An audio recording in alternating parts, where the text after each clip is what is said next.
Yumminess. You know what I suggest? Sorry.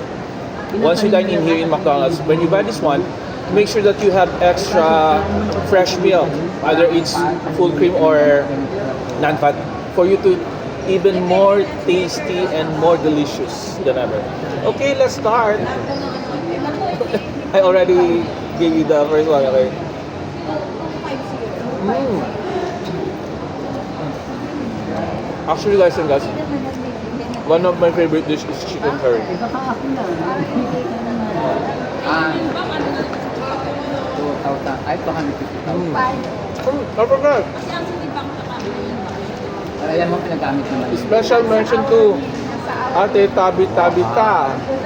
Thank you for the support. This is for you. Save it, Ate Tabita.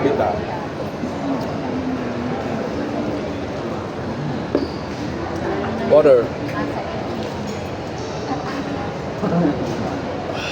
Wala pa, nabayos pa lang yung team. Hope you're all doing okay?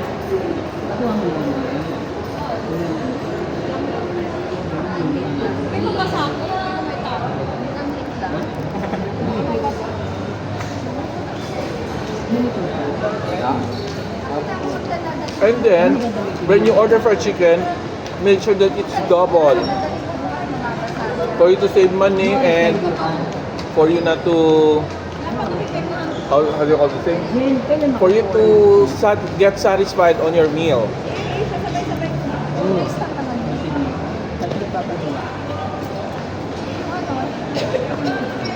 Shout out to all my first viewers who never get tired of my masterpieces. Thank you so much to every one of you. And to all my Facebook viewers as well, hi.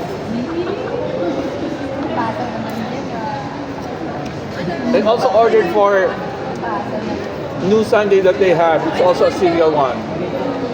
I told them that serve it later once I finish this one.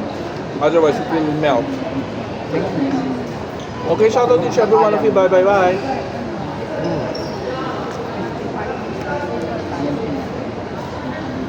Have a great day and reach for your dreams, okay? Don't lose hope. Si Oscar yan.